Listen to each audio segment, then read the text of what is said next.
Nadreen, आप YouTube channel देख रहे हैं। मैं इमरान खान हूँ। नादरीन, सुहेल अफरीदी की जो तकरीर है उसके ऊपर बड़ा सख्त रद्द-ए-अमल आना शुरू हो गया है और यानी जो उन्होंने बयान दिया उसके अंदर जो बातें उन्होंने की उसके ऊपर इस वक्त मुख्तलिफ ऐसे सहाफ़ी जिनके एस्टेब्लिशमेंट के साथ ताल्लुकात हैं या वो वहाँ से लाइन ले लेते हैं, वो धमकी आमेज़ रवैया इख्तियार कर रहे हैं। कुछ जो हुकूमती लोग हैं वो उसके ऊपर जो है वो ज़मीन आसमान के कलाबे मिला रहे हैं कि अब ये हो जाएगा, वो हो जाएगा, या पीटीआई के लिए, इमरान खान के लिए बड़ी मुश्किलात पैदा हो जाएंगी।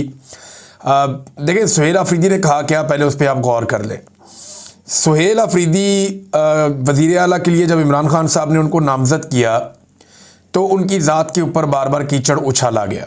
उन्हें कहा गया कि वो दहशतगर्दों का साथी है, फिर कहा गया कि ये स्मगलर है, फिर कहा गया कि अनपढ़ जाहिल है, फिर तालीम याफ्ता नहीं है, इसकी अहलियत नहीं है, फिर ये एंटी पाकिस्तान है। तो इस किस्म की बहुत सारी चीज़ों के तमगे सुहेल अफरीदी को लगाए गए उस वक्त। अब वो वज़ीर आला बन गया अवामी ताकत से।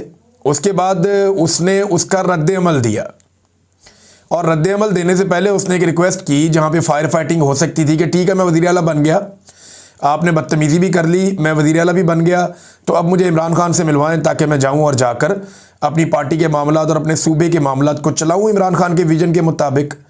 लेकिन फिर उसकी मुलाकात भी नहीं करवाई गई। वज़ीर आज़म से उसकी बात हुई, वज़ीर आज़म ने उसके साथ इधर उधर की बात की तो उसने कहा नहीं, मुझे इमरान खान से मिलवाएं। वज़ीर आज़म ने कहा मैं पूछ कर बताता हूँ। ये एक नया लतीफ़ा उसके साथ कर दिया गया। अब जब उसकी मुलाकात भी नहीं करवाई जा रही, जब वो अदालती ऑर्डर्स लेकर कानून के मुताबिक जेल में अपने लीडर से मिलने गया तो एक SHO ने उसे रोक दिया। तो फिर रद्द-ए-अमल तो आएगा ना। फिर जलसे में खड़े होकर उसने कहा क्या? उसने तो किसी को गाली नहीं दी, उसने किसी को धमकी भी नहीं दी। उसने सादी सादी बात की कि जनाब, मैं इमरान खान को जेल में मिलने गया था और मुझे इन्होंने मिलने नहीं दिया, जो गैर कानूनी है और अदालतों की तौहीन है।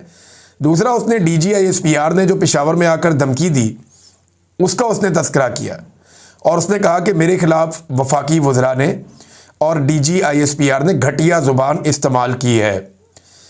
अब बजाय इसके कि पाकिस्तान का मीडिया या पाकिस्तान के दानिश्वर इस बात के ऊपर तनकीद करें कि एक शख्स अदालत का ऑर्डर लेकर जाता है मिलने के लिए अपने लीडर को, और वो एक सूबे का वज़ीर आला है, और एक SHO पाँव की ठोकर से या जूते की नोक पे रखता है अदालत के अहकामात को और उस वज़ीर आला को मिलने नहीं देता, तो मीडिया को तो इस पे शोर मचाना चाहिए। बात तो ये करनी चाहिए कि अदालत का ऑर्डर मौजूद है, आप अदालत के ऑर्डर के ऊपर अमल दरामद क्यों नहीं कर रहे?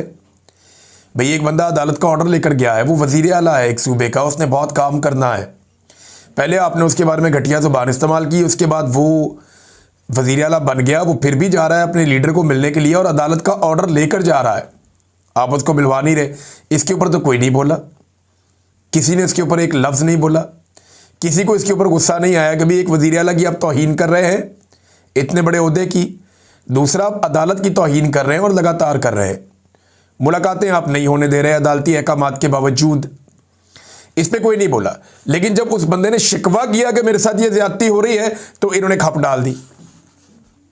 होता क्या है, पाकिस्तान की मिलिट्री एस्टेब्लिशमेंट का ना ये तरीक़ाकार है, ये बंदे लॉन्च कर देती है कोई भी एक्शन लेने से पहले कि अभी प्रोपेगेंडा करो, माहौल बनाओ, माहौल को गर्म करो ताकि हम गर्म लोहे के ऊपर चोट लगाएं।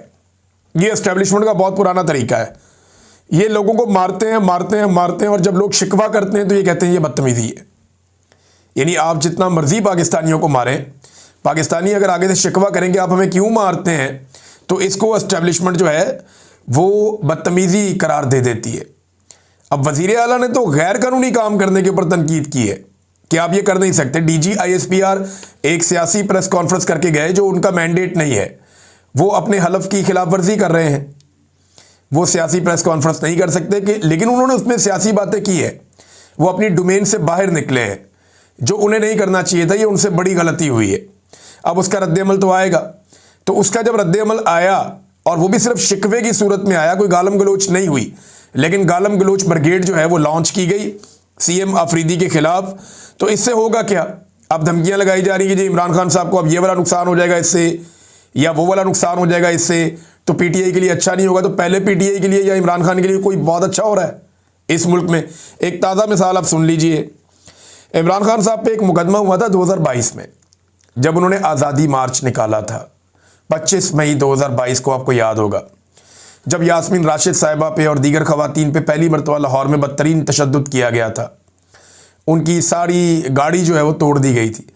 तमाम रुकावटें अबूर करके इमरान खान साहब डी चौक तक पहुंच गए थे।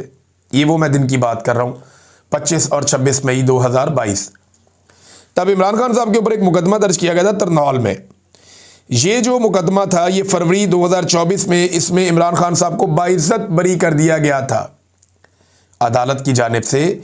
फरवरी 2024 को इमरान खान साहब बाइज्जत बरी हो गए थे। अब इस मुकदमे में भी पुलिस ने इमरान खान साहब का चालान जमा करवा दिया। जिस केस में कोई शख्स बाइज्जत बरी हो जाता है ना, वो केस उस शख्स की